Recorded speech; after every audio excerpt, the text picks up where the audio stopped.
감사의 박수 드리겠습니다.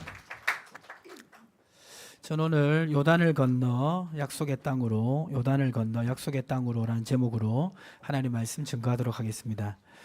화살촉의 원리라는 원리가 있는데요. 이게 뭐냐면 화살촉이 목표를 뚫어내면 그 화살 몸통이 함께 목표를 뚫어낼 수 있다는 의미입니다. 공동체가 어떤 목표를 이룰 때 선두에 선 그룹이 집중해서 그 장벽을 제거하면 나머지 구성원들이 함께 그 목표를 이룰 수 있다는 원리입니다.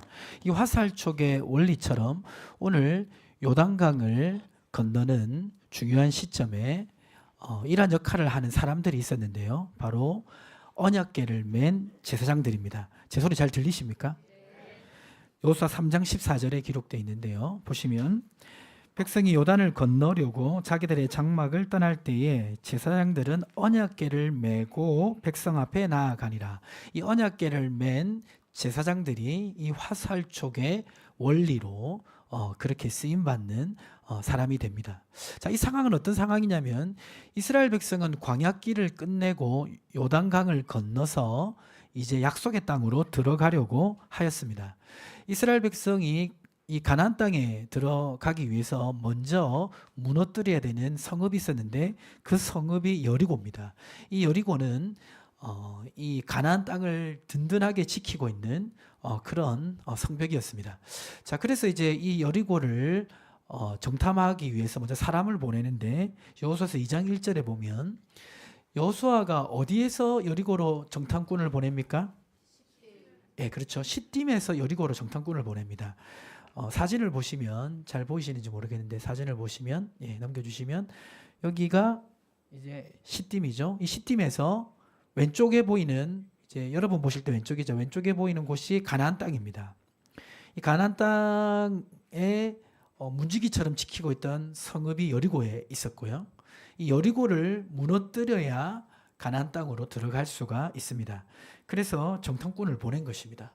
자, 보내자 놀랄만한 결과를 정탐꾼이 가지고 돌아왔습니다.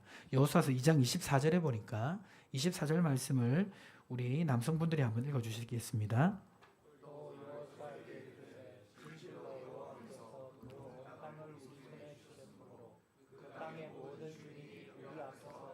녹도이다 하니라. 예, 이 가나안 민족은 굉장히 강력한 민족이었습니다. 그리고 이 여리고성은 절대 쉽게 정복할 수 없는 견고한 성읍이었습니다.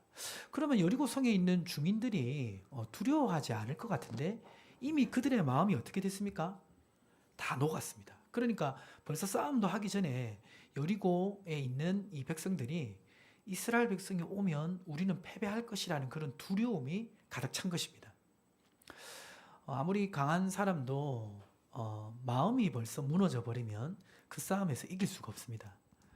반대로 마음을 무너뜨리면 이미 그 전쟁은 이긴 것입니다. 지금 이스라엘 백성은 가나안 땅에 들어가는 이 순간에 여리고성에 있는 백성들이 이미 마음이 무너졌다는 소식을 들었습니다.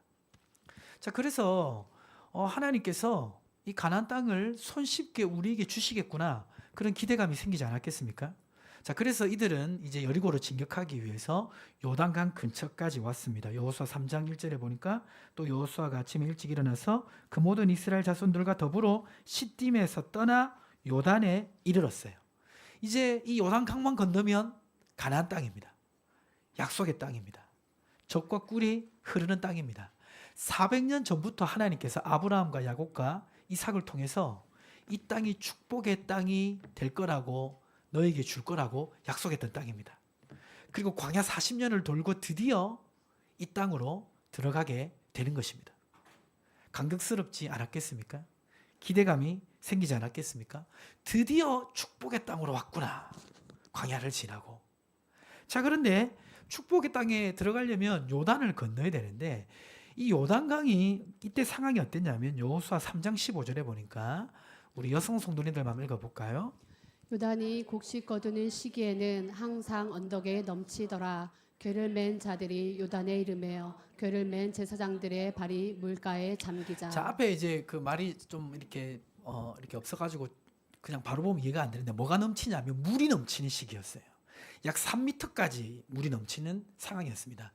이 폭은 그렇게 안 넓은데 3m 정도의 물이 휩쓸려 내려오니까 사람이 건너갈 수가 없는 거예요.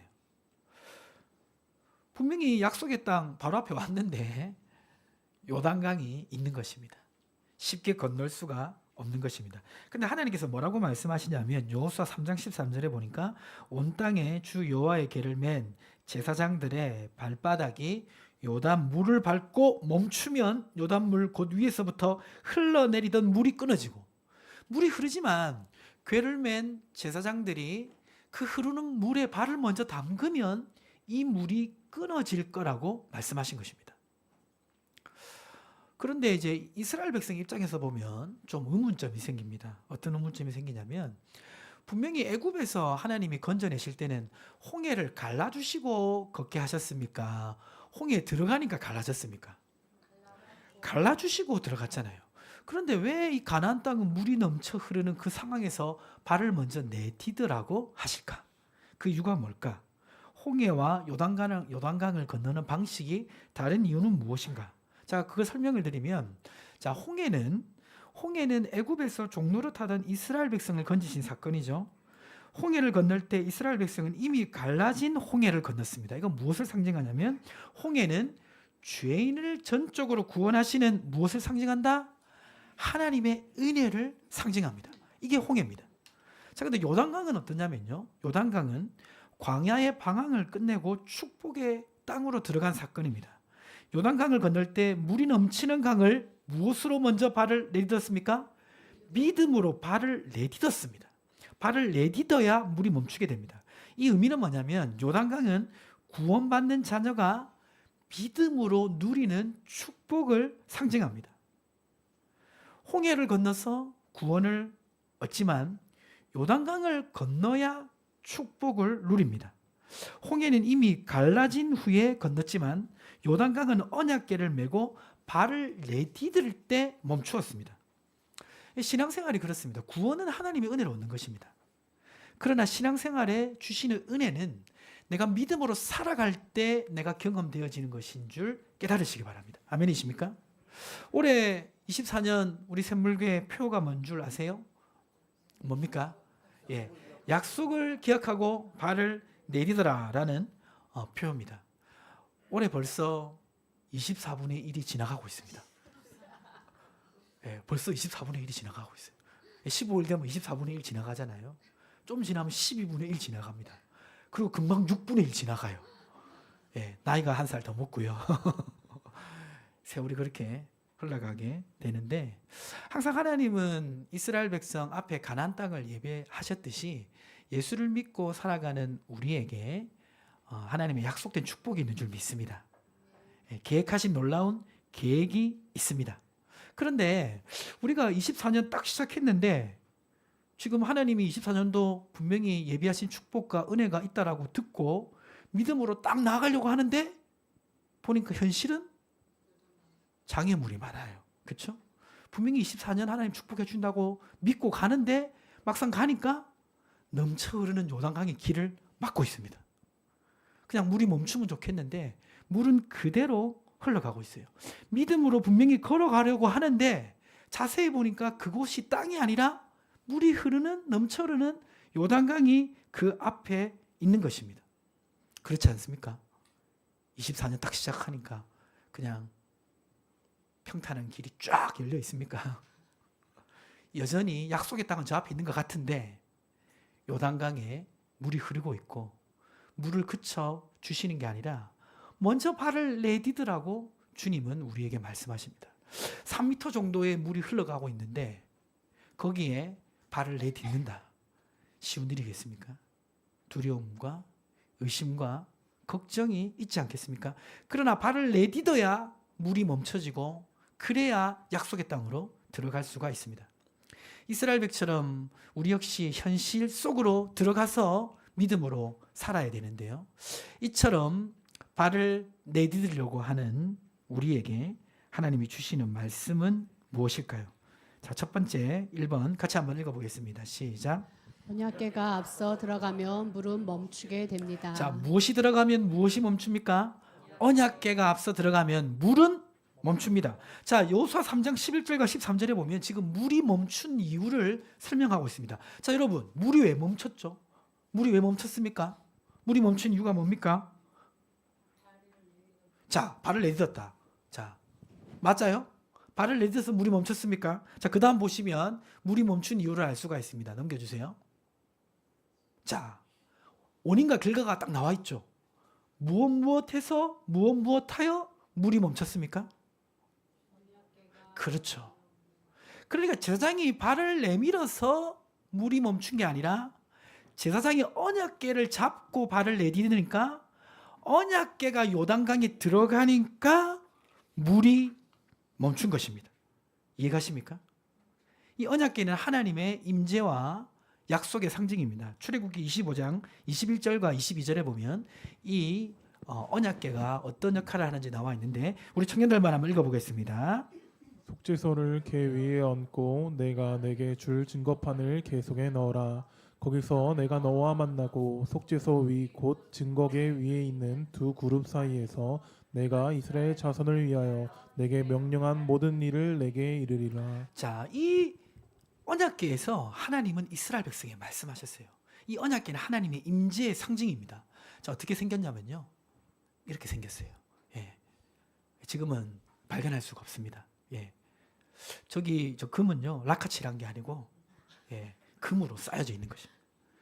그리고 저 안에는 뭐가 있죠? 약속의 말씀, 십계명이 들어가 있습니다. 자, 그러니까 이 언약궤는 무엇과 무엇의 상징이다? 하나님의 임재와 약속의 상징입니다. 이 언약궤를 이스라엘 백성은 메고 다녔는데, 메고 다닐 때 어떻게 메고 다녔냐면, 자, 저렇게 메고 다녔어요. 그 잘못된 그림이 어떤 그림이냐면, 언약궤를 그냥 메고 다니지 않습니다. 청색 보자기를 항상 씌워서 메고 다녔어요.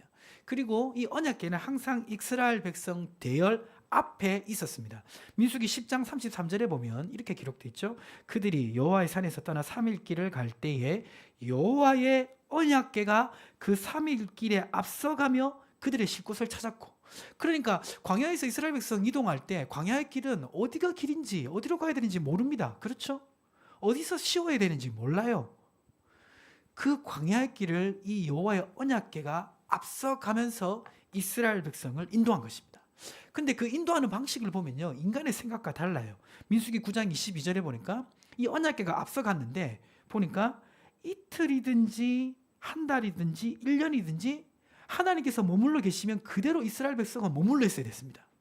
우리가 생각할 때는 하루에 딱 일정량씩 움직이는 게 맞다고 생각하는데 광야에서는 그게 아니에요. 때로는 한 달을 쉴 때도 있고 때로는 1년을 쉴 때도 있고, 하나님이 앞서 가야 가고 하나님이 멈추면 멈춰야 하는 것이 광야입니다. 광야는 그렇게 가지 않으면 광야의 길을 통과할 수가 없어요.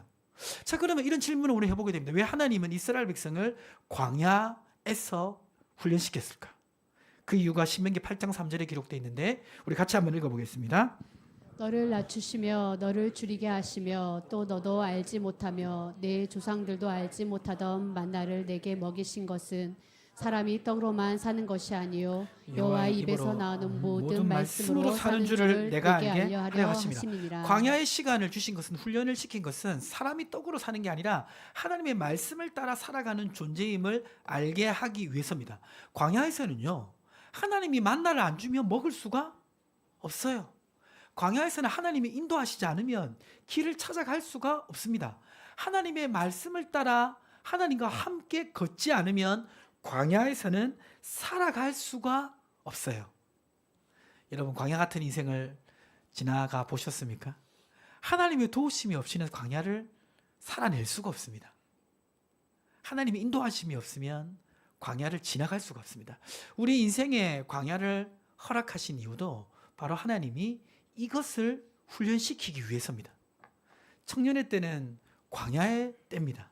청년의 때는 하나님이 약속의 축복을 바로 주시는 때라기보다는 하나님과 동행하는 법을 끊임없이 배워가는 시기가 청년의 때입니다. 자, 그런데 이제 이 훈련이 끝났어요. 이 40년의 하나님과 함께 살아가는 훈련이 끝나자 이제 약속의 땅으로 들어가게 되는 것입니다. 자, 약속의 땅에 들어가는 이 시점에 여호수아 3장 11절을 보시면, 보라 온 땅에 주의 언약궤가 너희 앞에서 요단을 건너가나니. 그러니까 광야 훈련을 끝낸 이스라엘 백성 이제 축복의 땅으로 들어가야 되잖아요. 이제 축복의 땅으로 들어가는 것은 무엇을 의미합니까? 그것은 이제 광야처럼 내가 앞서가거나 내가 뒤서가는 것이 아니라 하나님과 함께 이제 살아감으로 하나님의 축복이 실현된다는 의미가 있습니다. 그래서 언약궤를 메고 요단을 건너간다는 것은 이렇게 설명할 수 있겠습니다. 자, 우리 네 발을 내디뎌 우리 같이 한번 읽어볼까요? 네 발을 내디뎌 요단을 건너지만 언약궤가 나를 통해 요단을 건너감을 의미합니다. 하나님께서 나의 믿음을 통해 요단을 건너가십니다. 그러니까 언약궤를 메고 간다는 것은 하나님과 함께 요단강을 지나간다는 것입니다. 이제 훈련받았기 때문에 나 혼자 가는 것이 아니라 하나님과 동행하며 요단강을 지나갑니다. 자, 그러니까 요단강은 멈춰설 수밖에 없습니다. 왜 그렇습니까? 내가 하나님과 함께하면 하나님이 요단강을 지나가는 거잖아요. 하나님이 요단강을 지나가면 물은 반드시 멈추게 되어 있습니다. 아멘이십니까? 여러분, 광야의 삶을 이제 청산할 때가 되었습니다. 하나님의 인도하심과 또 공급하심 좋지만 광야는 내가 늘 하나님보다 앞서가거나 내가 늘 하나님보다 뒤서는 그런 훈련의 장소입니다. 그러나 약속의 땅에 들어가기 위해서는 이제는 그 훈련을 끝내고 하나님과 함께 걸어가야 되는 줄 믿습니다. 언약궤를 메고 요단 물가에 들어가자 요단물이 멈추고 약속의 땅으로 가는 길이 열린 것처럼 우리가 이제 주님과 동행하며 살아갈 때 하나님께서 약속의 땅으로 우리를 인도하실 줄 믿습니다. 예수님이 살아가시는 삶을 보면요, 예수님은 모두가 길이 아니라고 하는 곳을 걸어가시는 분입니다. 그런데 예수님이 걸어가시면 어떻게 됩니까? 예수님이 걸어가시는 그곳이 길이 됩니다. 예수님이 일하시는 그곳이 축복의 땅이 되는 것입니다. 왜 그렇습니까? 예수님이 하나님과 함께 하시기 때문입니다. 언약궤를 맨 제사장처럼 하나님의 임재와 약속이 예수님과 함께 하니까 예수님이 걸어가는 그곳에 축복이 열리는 것입니다. 올해 우리가 이제 스타트를 했는데요. 올해는 언약궤를 메고 요단강을 건너는 제사장처럼 하나님의 임재와 약속 가운데 올 한 해 걸어가시기를 주님을 축복합니다. 그러면 요단강이 막고 있어도 멈추게 되어 있습니다. 히브리서 11장 33절은 놀라운 말씀을 하고 있는데 우리 같이 한번 읽어보겠습니다. 시작. 그들은 믿음으로 나라들을 이기기도 하며 의를 행하기도 하며 약속을 받기도 하며 사자들의 입을 막기도 하며. 믿음으로 무엇도 이긴다? 나라도 이긴다. 나는 혼자고 상대는 국가라 할지라도 하나님이 함께하는 그 걸음에는 나라도 이긴다. 사자의 입도 막는다라고 말씀하고 있습니다. 올 한 해 하나님의 언약궤를 메고 믿음으로 발을 내디디시기를 주님의 이름으로 축복합니다. 주님이 함께 하실 것입니다. 주님이 나를 따라 걸어가실 것입니다. 두 번째로 우리가 믿음으로 요단강을 내디뎌야 할 때 하나님께서 주시는 말씀은 무엇입니까? 두 번째 우리 같이 한번 읽어보겠습니다. 시작. 언약궤를 메고 서 있어야 합니다. 자, 무엇을 메고 어떻게 해야 됩니까? 언약궤를 메고 서 있어야 합니다. 오늘 언약궤를 맨 제사장들이 요단강에 발을 담궜어요. 그 강한 물살에 발을 담그자 여호수아 3장 16절에 보니까 그 물이 위에서부터 끊어졌습니다. 그리고 마른 땅처럼 되어서 백성이 그 요단을 건넜습니다. 자, 근데 그 요단을 건너기까지 제사장들은 어떻게 했냐면 여호수아 3장 17절에 보니까 여호와의 언약궤를 맨 제사장들은 요단 가운데 마른 땅에 굳게 섰고 그 모든 백성이 요단을 건너기를 마칠 때까지 모든 이스라엘은 그 마른 땅으로 건너갔더라. 그 말은 무슨 말입니까? 백성들이 지나갈 때 동안 언약궤를 맨 제사장이 요단강 한가운데 그대로 서 있었다는 겁니다. 당시 이스라엘 백성 인구를 추산하면 200만 명입니다. 200만 명이면 의정부시에 있는 인구 4배예요. 이 4배의 인구가 요단강을 건너가는 게 빨리 건넜겠어요? 요단강 이 길이가 아무리 길어도 그 대열이 함께 지나갔기 때문에 한참 걸렸을 거예요. 한참 걸리는 동안 그 언약궤를 메고 서 있던 제사장들은 그 언약궤가 무거웠을까요? 가벼웠을까요? 무겁지 않았겠습니까? 그러나 계속 들고 서 있었습니다. 계속 들고 서 있는 것은 무엇입니까? 이 언약궤는 무엇과 무엇의 상징이다? 하나님의 임재와 약속의 상징이다. 언약궤를 메고 서 있는다는 것은 공동체 전체에 하나님의 임재와 약속이 경험되도록 제사장들이 통로의 역할을 하고 있다는 것입니다. 지금 언약궤를 맨 사람은 제사장들이에요. 하나님과 함께하는 사람은 제사장들입니다. 그런데 제사장들이 그 자리에 서 있자 공동체 전체에 이러한 은혜가 흘러가게 된 것입니다. 제사장들이 언약궤를 메고 그 자리에 있다는 것을 이렇게 정리해 봤습니다. 하나님의 임재가 공동체에 흘러가는 통로 역할을 하고 있다는 것이고, 하나님의 약속을 공동체가 붙들도록 중심을 잡아주고 있다는 의미로 그렇게 정리했습니다.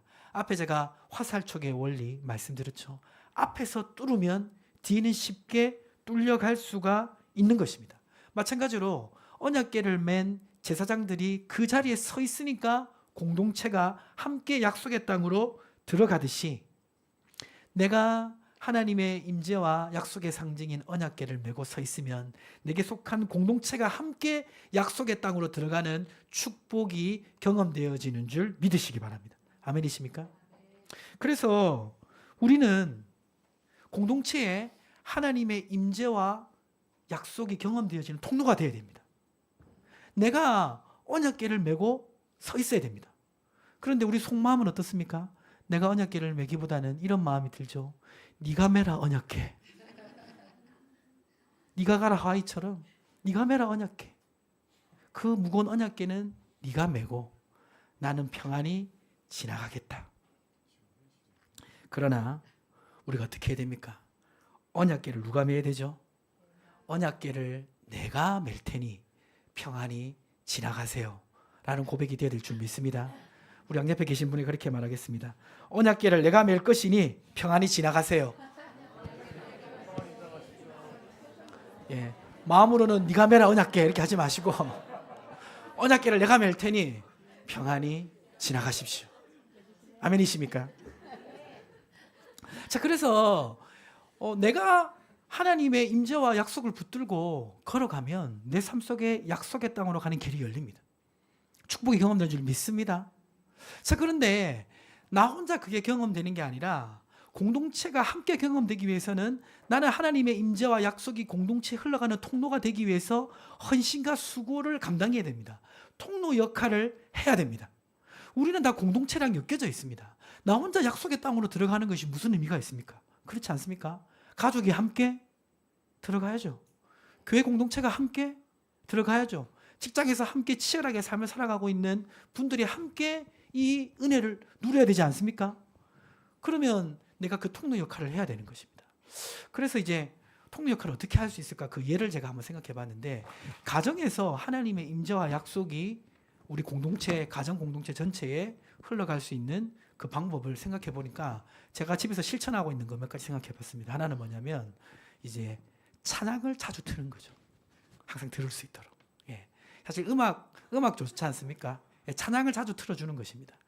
예. 찬양을 자주 틀어주면 이제 그것이 지금 찬양이 아닌데요. 찬양을 자주 틀어주면 이렇게 하나님 임재를 경험할 수 있고, 또 대화를 할 때 하나님의 말씀을 가지고 대화를 유도하는 것도 좋은 방법입니다. 저건 뭐냐면 온 집안 식구가 TV에 앉았어요. 그래서 뭘 보려고 해요. 그때 하나님의 임재와 약속의 통로가 되는 방법은 뭡니까? 예, 바로 유튜브로 공동체 성경 읽기라고 딱 치면 성경을 읽어주는 프로그램이에요. 예. 자, 그러면 누군가 그 역할을 하면 가족이 함께 하나님의 임재와 약속을 경험할 수가 있는 것입니다. 가정뿐만 아니라 우리가 직장과 또 교회에서 그렇습니다. 내가 항상 하나님의 임재와 약속의 통로가 되어야 됩니다. 생각해 보면 우리 예수님은 항상 우리에게 하나님의 임재와 약속의 통로가 되도록 그 역할을 하셨습니다. 원래 우리는 죄로 말미암아 죽었고 하나님의 임재도 경험할 수 없고 하나님의 약속도 경험할 수 없는 사람들이지만, 예수님이 십자가에 못 박혀 죽으심으로 우리와 하나님 사이에 담을 헐어 주셨지 않습니까? 그렇지 않습니까? 주님이 통로가 되셨습니다. 자, 근데 주님이 십자가를 지실 때 마지막에 십자가 사역을 완수하시고 하신 말씀을 보면요. 요한복음 19장 30절 보시면 우리 남성분들 한번 같이 읽어보겠습니다. 예수께서 신 포도주를 받으신 후에 이르시되 다 이루었다 하시고 머리를 숙이니 영원히 떠나 가시니라. 예수님은 우리에게 그 통로를 열어주시기 위해 십자가에서 마지막 피 한 방울까지 다 흘리시면서 다 이룰 때까지 사역을 감당하셨어요. 그리고 요한복음 13장 1절에 보면 유월절 전에 예수께서 자기가 세상을 떠나 아버지께로 돌아가실 때가 이런 줄 아시고 세상에 있는 자기 사람들을 사랑하시되 어떻게 사랑하셨습니까? 끝까지 사랑하셨다. 때로는 제자들처럼 우리가 엉뚱한 길로 가고 또 실수하기도 해도 지속적으로 하나님의 임재와 약속을 경험할 수 있도록 주님께서 여전히 우리의 삶의 통로가 되고 계신 줄 믿으시기 바랍니다. 주님이 끝까지 그 자리에 계신 거예요. 제사장들이 끝까지 그 자리에 있는 것처럼 주님이 끝까지 십자가에서 달려 돌아가시고 지금도 끝까지 여러분을 사랑하시기 때문에 우리가 예배에 와서 하나님의 임재도 경험하고 말씀도 경험합니다. 약속의 땅으로 들어갈 수 있도록 그런 은혜를 주시는 것입니다. 생각해 보면요, 공동체에는 항상 이런 사람이 있어요. 누군가는 언약궤를 맨 제사장들처럼 그 자리에 그대로 서 있기 때문에 공동체의 구성원에게 하나님의 은혜와 약속이 주어지는 것입니다. 그렇지 않습니까? 고린도후서 12장 15절에 보면요, 이렇게 기록되어 있습니다. 우리 같이 한번 읽어보겠습니다. 내가 너희 영혼을 위하여 크게 기뻐함으로 재물을 사용하고 또 내 자신까지도 내어주리니 너희를 더욱 사랑할수록 나는 사랑을 덜 받겠느냐. 이 말씀이 이전 번역에는 내 자신을 허비한다라고 기록되어 있습니다. 그러니까 내가 나 자신을 통해서 내가 밑거름이 되어서 다른 사람들에게 하나님의 임재와 약속이 경험되도록 한다는 것입니다. 누군가 내어주는 사람이 있기 때문에 누군가가 하나님의 임재 속에서 말씀을 경험하게 되는 것입니다. 아멘이십니까? 가정이든지 교회든지 직장에서든지 이런 역할을 하는 사람이 있어야 공동체가 약속의 땅으로 들어가게 되는 것입니다. 우리 성도님들, 하나님이 나에게 맡겨주신 자리에 언약궤를 들고 그 자리에 그대로 서 있으시기를 축복합니다. 내가 통로가 되어서 하나님의 그 약속이 공동체 전체에 경험되도록 하는 그런 은혜를 누리시기를 바랍니다. 말씀을 마무리하도록 하겠습니다. 약속의 땅은 이제 바로 옆에 왔습니다. 마찬가지로 2024년 하나님 우리 교회를, 가정을, 또 여러분의 삶의 터전을 놀랍게 인도하실 것입니다. 자, 그러나 믿음으로 나아가려고 할 때에 그냥 걸어갈 수 있는 것이 아니라 요단강 물이 흐르고 있을 것입니다. 하지만 언약궤를 메고 있다면, 하나님의 임재 약속이 있다면 그냥 믿음으로 발을 내디디시기를 주님을 축복합니다. 내딛으면 하나님 책임지십니다. 내딛으면 하나님이 역사하십니다. 아멘이십니까? 그리고 내딛을 뿐만 아니라 내딛고 걸어갔다면 그 자리에 그대로 서 있으시기를 축복합니다. 나 혼자 들어가는 것이 아니라 공동체가 다 들어갈 때까지 내게 맡겨진 사명을 끝까지 감당하시면서 하나님의 임재와 약속의 통로가 될 때 공동체 전체가 약속의 땅으로 들어가는 은혜를 누리게 될 줄 믿습니다. 말씀 기억하시고 오늘도 승리하시기를 축복합니다. 하나님 아버지, 요단을 건너 약속의 땅으로 가는 말씀을 들었습니다. 하나님, 이제 우리도 광야의 시간을 끝내길 원합니다. 하나님보다 앞서고 때로는 뒤서는 그 광야의 훈련을 끝내고 이제는 언약궤를 메고 간 제사장처럼 하나님의 임재와 약속 가운데 늘 살아가는 우리의 삶이 되기를 원합니다. 하나님, 2024년 이스라엘 백성에게 가나안 땅을 예비하셨듯이 우리에게도 약속하신 축복이 있는 줄 믿습니다. 하나님, 내가 언약궤를 메고 있다면, 하나님의 임재와 약속이 나와 함께한다 확신이 든다면 두려워하지 말고 믿음으로 발을 내딛게 하여 주시옵소서. 요단강 같은 하나님 아버지 물이 가로막다 할지라도, 때로는 하나님 이해할 수 없는 그런 장벽이 있다 할지라도 하나님이 함께 가시면 요단강 물에 하나님이 들어가시면 요단강 물이 멈출 수밖에 없는 것처럼 하나님 길이 없는 곳에 길이 열리고 하나님 저주